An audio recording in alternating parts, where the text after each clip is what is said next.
అవిశ్వాసులతో సహవాసం, గట్టిగా చెప్పండి, హల్లెలూయా, హల్లెలూయా. దేవుని బిడ్డలారా, దేవుడు ఇంత క్లారిటీగా చెప్పాడు, అయ్యా సొలొమోను జాగ్రత్త, నీ రాజ్యం విస్తరిస్తుంది, జ్ఞానవంతుడివై ఘనపరచబడ్డావు, నువ్వు ప్రార్థన చేస్తే ఆకాశం నుండి అగ్ని దిగి వచ్చింది, రాజ్యం విస్తరించబడింది, చక్కని మందిరం నా కోసం కట్టావు, బంగారముతో పొదిగించావు, ఓ అద్భుతమైనటువంటి జీవితాన్ని జీవిస్తున్నావు. కానీ నీ సహవాసం నాతోనే ఉండాలి, దేవుని ప్రజలతోనే ఉండాలి, ఇది పలానా వాళ్ళతో నీవు సహవాసం చేయొద్దు అని చెప్పినా కూడా పెడచెవిని పెట్టి, దేని బిడ్డరా పెడచెవిని పెట్టాడని నేను అంటలేదండి, మీకు చదివి చూపిస్తాను చూడండి. 11వ వచ్చిన భాగం చదువమ్మా, 10వ వచ్చిన భాగం. నీవు ఇతర దేవతలను వెంబడింపవలదని అతనికి ఆజ్ఞాపించినను సొలొమోను హృదయము ఆయన యొద్ద నుండి తొలగిపోయెను. ఏం చేశాడంట? దేవుడు 2 సార్లు చెప్పాడంట, సొలొమోను జీవితంలో ఇదిగో అన్యులతో సహవాసం వద్దు, వాళ్ళు పిల్లలు కానీ రాజకుమార్తెలు వారి ఆరాధ్య దేవతలు ఉంటారు, వాళ్ళు పూజించుకునేటువంటి పద్ధతులు వేరుగా ఉంటాయి. ఇక చూడండి, ఇంకా వాళ్ళు పూజించే పద్ధతులు వేరుగా ఉంటాయి, వాళ్ళతో వద్దు, సహవాసం వద్దు, సాంగత్యం వద్దు, జాగ్రత్త అని చెబితే సొలొమోనుకి దేవుని బిడ్డలారా స్త్రీలను చూడగానే ఒక రకమైనటువంటి మోహపు చూపులు, దేవుని బిడ్డలారా పాపము మానలేని కన్నులు కలిగిన వాడుగా మార్చబడ్డాడు సొలొమోను. అయిపోయింది సొలొమోను జీవితంలో అంటే దేవుని వాక్యాన్ని, దేవుని మాటలను, దేవుని భయాన్ని పక్కన పెట్టేశాడు. ఈరోజు చాలామంది ఆత్మీయ జీవితం పతనమైపోవడానికి గల కారణం పాపము మానలేని కన్నులు. జాగ్రత్త, జాగ్రత్త అండి. దేవుడు నీకు ఎంత సహాయం చేస్తున్నాడో అవేవి గుర్తుకు రావట్లేదు. దేవుడు అనగగానే సొలొమోనుకు సహాయం చేస్తూ వచ్చాడు, కానీ వారి జీవితంలో పాపమును మాత్రం మానట్లేదు. దేవుడు వారి జీవితంలో ఎంతో గొప్ప కార్యాలు, మరణము నుంచి తప్పించిన సందర్భాలు కూడా ఉండొచ్చు, కానీ చివరికి కొంచెం ఆరోగ్యం సెట్ అవ్వగానే, కలిమి విస్తరించగానే, దేవుని బిడ్డారా పర్వాలేదు మా కుటుంబం అనుకునే పరిస్థితులు రాగానే ఆత్మీయతలో ఎదగాల్సినటువంటి విశ్వాసులు పాపము మానలేని కన్నులు గలవారై దేవుని బిడ్డారా పతనావస్థలోకి వెళుతున్నారు. సొలొమోను జీవితంలో అదే జరిగింది. వద్దురా నాయనా వద్దు, ఏ రాజ్యం పోయినా భార్యను తీసుకొచ్చుకుంటున్నావు, అందంగా ఉందని తీసుకొచ్చుకుంటున్నావు, దేవుడు వద్దు అన్నాడంటే దేవుని మాటను పక్కన పెడతా వచ్చాడు. ప్రియులారా గమనించండి, వారం వాక్యం మీకు అందించబడుతుంది, మంగళవారం శుక్రవారం వాక్యం అందించబడుతుంది. ఈ వారంలో పాపాన్ని పక్కన పెట్టిన దేవుని వాక్యానికి విలువిచ్చిన సందర్భం నీలో ఉంటే అది దేవునికి మహిమ, దేవునికి స్తోత్ర. గట్టిగా చెప్పండి హల్లెలూయా. ప్రతి దినము దేవుని వాక్యం అందించబడుతున్నా కూడా పాపాన్ని జరిగిస్తున్నటువంటి ప్రజలు ఉన్నారు, ఇందులో సందేహం ఏమీ లేదు. బూతులు మాట్లాడిన ప్రజలు ఉన్నారా? అబద్ధం ఆడని వాళ్ళు ఉన్నారా? మోసకరమైన మాటలు జరిగించని వాళ్ళు ఉన్నారా? దేవుని వాక్యాన్ని వ్యతిరేకించి దూరపరిచి దేవుడే లేడన్నట్టుగా ప్రవర్తించని ప్రజలు ఉన్నారా? సొలొమోను లాంటి వాళ్ళందరూ 75% దేవుని పని న్యాయం అని జీవించిన వాడు చివరికి పతనావస్థలోకి వెళ్ళిపోయాడు. దేవుడు వద్దో అని 2 సార్లు ప్రత్యేకంగా సొలొమోనుతో మాట్లాడుతున్నా కూడా నా ఇష్టం, నా కనులు ఏది చూస్తే నేను చేయాల్సిందే, నా పాదాలు ఎక్కడికి నడవాలనుకుంటే నేను అక్కడికి నడుచుకుంటూ వెళ్ళిపోతా, నా ఇష్టం అది. దేవుడే మాట్లాడుతున్నా సొలొమోను నీ సహవాసం జాగ్రత్త. ఇప్పుడు దేవుడు ఏం చేస్తున్నాడు? అసలు ముఖ్య అంశంలోకి వస్తున్నాడు. దేవుడు హృదయాన్ని లక్ష్య పెడుతున్నాడు. దేవుని వాక్యాన్ని అనుసరించి జీవించినంత కాలం దేవుడు సొలొమోనుకి గ్రేస్ పీరియడ్ లాగా కృప వెంబడి కృపనిస్తా వచ్చాడు. ఎప్పుడైతే సొలొమోను హృదయం దేవుని బిడ్డల త్రిప్పబడిందో, ఎలా త్రిప్పబడింది కూడా బైబిల్ క్లియర్గా చెబుతుంది. అంతకుముందు సొలొమోను పని ఏంటి? మందిరం పని, ప్రజలకు న్యాయం చేయడం. ఇప్పుడు ఎవరు మాట వింటున్నాడు? భార్య చుట్టూ తిరుగుతున్నాడు, ముందు పెట్టినట్టుందా? ఇప్పుడు అదే అదే అదే కదండి ఇది. భార్య మాట వినడం. దేవుని పని ఎలా ఉంటుందో చెప్పమంటారా? దేవునికి స్తోత్రం చెప్పండి. హల్లెలూయా. దేవుని పనికి భర్త అడ్డం వచ్చినా, భార్య అడ్డం వచ్చినా, పిల్లలు అడ్డం వచ్చినా, ఒకవేళ వీళ్ళు అడ్డం వస్తారనుకుంటే వాళ్ళకి చెప్పకూడదు. ఇది లైవ్ కూడా వెళ్తుంది, అయినా కూడా వినండి జాగ్రత్త. దేవుని పనికి భర్త కానీ, భార్య కానీ, తల్లి కానీ, తండ్రి కానీ ఎవరు అడ్డం వచ్చినా వస్తారనుకుంటే వాళ్ళకి అసలు ఆ సంగతి చెప్పకూడదు, తెలుసా? దేవుని పని ముఖ్యం అనుకునేవారు. బైబిల్ పరంగానే మాట్లాడతాం. సారాకు ఒక కొడుకండి, పేరేంది? ఇస్సాకు. దేవుడేమన్నాడు? ఒక్కగానొక్క కొడుకు నాకు బలిగా ఇవన్నాడు. వెళ్ళిపోయాడు, ఇంటికి వెళ్ళిపోయాడు. ఇస్సాకుని తీసుకున్నాడు, కట్టెలు తీసుకున్నాడు, ఇద్దరు పనివారిని తీసుకున్నాడు, ప్రయాణం అయిపోయాడు. శారమ్మకు చెప్పనే బైబిల్లో ఉంది ఆ మాట. శారాకు చెప్పలా, కొడుకుని తీసుకెళ్తున్నాడు బలి ఇవ్వడానికి. చెప్పాడా? దేవునికి స్తోత్రం. మనం ఏం చేస్తాం తెలుసా? మనం అన్నీ పోసుకొచ్చుతాం కదా, పోసుకొచ్చుతాం. దేవుని పని చాలా జాగ్రత్తగా చేయాలి. దేవుని పని ఆయన హృదయాన్ని పరిశోధిస్తాడు, పరీక్షిస్తాడు, లక్ష్య పెడతాడు ఆయన. ఈయన ఎవరు చెప్పినట్టుగా వాళ్ళకి చేయడం ప్రారంభించాడు. భార్యల మాట విన్నాడు. ఈ భార్యలంట అతని మనసుని దేవుని తట్టు తిప్పకుండా వాళ్ళ దేవతల తట్టు తిప్పారు. ఎంత భయంకర! బైబిల్ చదువుతుంది, చాలా భయం వేస్తుంది. దేవుని మందిరం కట్టడానికి దేవుడు అవకాశం ఇచ్చిన వ్యక్తి, నీ చేతులు పరిశుద్ధమైనవి అని, నీ చేత మందిరం కట్టించుకుంటానని దేవుడు ప్రతిష్ఠించుకొని ప్రత్యేకపరుచుకొని సొలొమోనుకి అంత ధన్యత ఇస్తే చివరికి ఏమైపోయాడు? భార్యల మాట వినడం.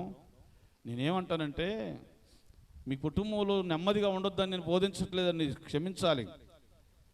దేవుని పని విషయంలో, దేవుని మాట వినే విషయంలో నీ రక్త సంబంధి అడ్డుగా వచ్చినా కూడా వారిని నీవు లెక్క చేయకూడదు. దేవునికి స్తోత్రం. గట్టిగా చెప్పండి హల్లెలూయా. ఒకవేళ ఆదివారం గురించి చెబుతున్నా, మనకు బాగా ఈజీగా అర్థమయ్యేటట్టు చెబుతున్నా. ఆరాధనకు రాబోతున్నావు, నీ యజమానే ఈరోజు ఆరాధనకు వద్దు, మనం అర్జెంటుగా ఊరు వెళ్ళాలి, మన బంధువుల ఫంక్షనే, రక్త సంబంధికుల ఫంక్షనే, కాబట్టి మన ఊరు వెళ్ళాలి, ఆరాధనకి వెళ్ళొద్దు అన్నాడు. ఏం చేస్తావు? ఎవరి మాటకు లోబడతావు? చాలామంది నాకు తెలిసి, నా ఎక్స్పీరియన్స్లో ఏమండి, వాళ్ళు పోయేది కాక ఆటో ఒకటి ట్రాక్టర్ ఒకటి పెట్టి, ఆటో ట్రాక్టర్ లేకపోతే ఏదో బండి అడి పెట్టి అయిన వాళ్ళ ఫంక్షన్ కాదు వెళ్ళకపోతే ఎట్టా? ఏమండి, అంటే ఏంటి? ఎవరి తట్టు తిప్పుతున్నారు? ఎవరి తట్టు? దేవుని తట్టు వారి హృదయాలను తిప్పాల్సింది పోయి, దానియేలు గ్రంథం 12వ అధ్యాయం ప్రకారం దేవుని దగ్గరికి నడిపించాల్సింది పోయి వీళ్ళు ఏం చేస్తున్నారు? వారి మాటల తట్టు తిప్పుతున్నారు. సొలొమోను జరిగింది అదే. భార్యలందరూ కలిసి సొలొమోను దేవుణ్ణి ఆరాధించుకునీయకుండా వారి దేవతలను ఆరాధించేటట్టుగా చేశారు. దేవుడు హృదయాన్ని లక్ష్య పెట్టే దేవుడు. నువ్వెవరి మాట విని దేవుడిని ఆరాధన చేయట్లేదు, నీవెవరి మాట విని దేవునికి ప్రార్థన చేయట్లేదు, ఏ సహవాసం నిన్ను దేవుని సన్నిధిలో మోకరించనీయట్లేదు, ఏ సహవాసం దేవుని వాక్యం నిన్ను ప్రార్థన చేయకుండా, వాక్యం చదవనీయకుండా, దేవునితో సహవాసం చేయనీయకుండా చేస్తుందో ఒకసారి రాత్రి ఈ పగటి వేళ సమయం గమనించండి. నీ సహవాసం చాలా జాగ్రత్తగా ఎన్నిక చేసుకోవాలి. Praise the Lord. హల్లెలూయా. భక్తిహీనులతో వాళ్ళ మాటలు విని దేవుని సన్నిధిని ఎందుకు పోగొట్టుకుంటారు? చాలామంది భక్తిహీనులతో సహవాసం చేస్తూ దేవుని సన్నిధిని ఎందుకు పోగొట్టుకుంటారు? ప్రార్థన జరుగుతుంటే యథార్థంగా చెప్పండి, వాక్య ప్రార్థన క్రమకూడిగా జరుగుతుంటే నేను టీవీ కట్టేసి ఛీ అనుకొని, అయ్యా నాకు దేవుని సన్నిధి ముఖ్యం అనుకొని వచ్చానయ్యా అన్న విశ్వాసులు ఎవరన్నా ఉంటే చెయ్యెత్తి స్తోత్రం చెప్పండి. సీరియల్స్ మీద పిచ్చి ఉండేవాళ్ళు ఏమండి చెప్పండి, ఉండరా? ఈ కొంచెంసేపు చూసి మొక్క అయిపోగానే ఇక అప్పుడు ఉదయజరండి. ఒకవేళ ఎవరన్నా భయం కలిగి పాస్ గారు అడుగుతాడమ్మా అంటే కూర్చో ఎలా కూర్చో, ప్రైజ్ ది లార్డ్, హల్లెలూయా. చాలామంది అంటే నేను అర్థమవుతుందని ఈ విషయాలు చెబుతున్నాను మీకు. చాలామంది సొలొమోను వలె కొంత బాగా ఆత్మీయంగా ఎదిగి దేవుని సన్నిధిలో దేవుని దగ్గర నుంచి ఎన్నో మేలులు పొందిన వాళ్ళు కూడా చివరికి ఏమవుతున్నారంటే, దేవుని బిడ్డలారా, దేవుని ఆరాధించడానికి, దేవుని మహిమపరచడానికి, దేవుని ఘనపరచడానికి బదులుగా లోకం యొక్క మాటలు విని వారు త్రిప్పబడి చేయకూడని ఆరాధనలు కూడా చేస్తూ ఉన్నారు. సొలొమోను చేసిన ఇంకో భయంకరమైన పని తెలుసా? బైబిల్లో రాయబడి ఉంది. యెరూషలేము దగ్గర కొండ ఒకటి ఉంది. ఇప్పుడు వెళ్ళిన వాళ్ళకి అందరికి తెలుస్తుంది యెరూషలేము. అక్కడ దేవుని మందిరం కదా, ఆ దేవుని మందిరం మీద ఒక దేవతకి బలిపీఠం కట్టించి బలి అర్పించాడండి. దేవుడు ఊరుకుంటాడా? అంటే ఎంత పిచ్చిలోకి వెళ్ళిపోయాడు తెలుసా? అసలు దేవుని భయము కొంచెమైనా లేని వ్యక్తిగా మారిపోయాడు. నేను దీనికి ఏం చెబుతాను చెప్పమంటారా? దేవుని ప్రజలు రక్షించబడినటువంటి వాళ్ళు చాలా జాగ్రత్తగా ఉన్నారు. ఈరోజు ఎట్లా ఉందో తెలుసా? కొందరి ప్రవర్తన అసలు దేవుడే లేడన్నట్టుగా జీవిస్తున్నారంట. పైకి భక్తి ఉంది, పైకి మాత్రం ప్రార్థన ఉంది, పైకి ఆరాధన చేస్తున్నారు, దేవుని మందిరానికి వస్తున్నారు, దేవుని ఘనపరుచున్నట్టుగా ఉంటున్నారు. కానీ వాళ్ళు చేసే కార్యాల్లో దేవుడే లేడన్నట్టుగా లోకంతో సహవాసం చేస్తున్నారు. ఇది ఎంత బాధాకరమైన విషయం అంటే, దేవుడు ఊరుకోడండి. ఆయన హృదయాన్ని లక్ష్య పెట్టే దేవుడు. ఆయన దేవుడు హృదయాన్ని పరిశోధించే దేవుడు. యా సొలొమోనా, నువ్వు ముసలితనానికి వచ్చేసావు, 40 సంవత్సరాలు పరిపాలన చేసావు, నువ్వు ఏది అడిగితే అది ఇచ్చా, నీకు సహాయం చేస్తూ వచ్చా. చివరికి నువ్వేమైపోయావో తెలుసా? నన్ను ఆరాధించకుండా నీ భార్యల మాట విని వారి ఆరాధన చేస్తున్నావు, వారి భజన చేస్తున్నావు. అయితే నీ తండ్రి అయిన దేవుడు నా ఎదుట ఎలాంటి హృదయంగా జీవించాడు తెలుసా? అతడు నా హృదయానుసారం యథార్థమైన హృదయంతో జీవించాడు. ఎవరంట? ఎవరు? గట్టిగా చెప్పండి, హల్లెలూయా, హల్లెలూయా. దావీదుని గురించి దేవుడు చెబుతున్నాడు, సొలొమోనుతో మాట్లాడుతున్నాడు. నీ తండ్రి యథార్థమైన హృదయంతో నమ్మకంగా నా ఎదుట జీవించాడు. చావబోయేంత వరకు కూడా, మరణం వరకు కూడా నన్నే ఆరాధించాడు తెలుసా? నన్నే స్తుతించాడు, నన్ను వెంబడించాడు. అసలు దావీదు ఎలాంటి వాడు అంటే, దేవా నా దేవుడవు నీవే, వేకువని నిన్ను వెదుకుదును, నీ బలమును నీ ప్రభావమును చూడవల్లని ఆశతో నేనెంతో నీ తట్టు కనిపెడుతున్నాను. అట్లా ఆరాధన చేశాడు రా నన్ను. నీ తండ్రి అయిన దావీదు నన్ను ఎంతగానో స్తుతించేవాడు. కొండల్లో లోయల్లో ఉన్నా కూడా, ప్రభువా నీవు నా పక్కనే ఉన్నావని నన్ను మహిమపరిచేవాడు, ఘనపరిచేవాడు. ఎన్ని శ్రమలు పడ్డా కూడా, ఎన్నో ఆటంకాలు, అహర్నిశలు, ఆకలి దప్పికలు ఎదురైనా, ఎంతోమంది రాజులు సైతం చంపడానికి ప్రయత్నించిన నన్ను విడిచిపెట్టలేదు. నన్ను స్తుతిస్తూనే ఉన్నాడు, ఆరాధిస్తూనే ఉన్నాడు. దేవుని మందస్సాన్ని శత్రువులు ఎత్తుకునిపోయారంటే అల్లాడిపోయాడు దావీదు. మరలా మందస్సాన్ని తీసుకొచ్చేంత వరకు దావీదుకు నిద్ర పట్టలేదు. ఆ మందస్సం వస్తున్నప్పుడు నాట్యమాడుతూ నన్ను స్తుతించాడు దావీదు. నీకు నీ తండ్రికి ఎంత తేడా ఉందో చూసి, నీ భక్తికి నా భక్తికి ఎంత తేడా ఉందో చూడండి. దేవుడు కోరుకుంటున్న భక్తికి, దేవుడిని జీవితంలో చేసిన మేలులకి, దేవుడిని జీవితంలో చేసిన కార్యాలకి ఇప్పుడు నీవున్న పొజిషన్ ఎలాంటిదో ఒకసారి ఆలోచన చేయండి. నీ భక్తి ఎలా ఉందో? దేవుడు అంటున్నాడు, అసలు నీ డాడీ ఎక్కడ, నువ్వు ఎక్కడ?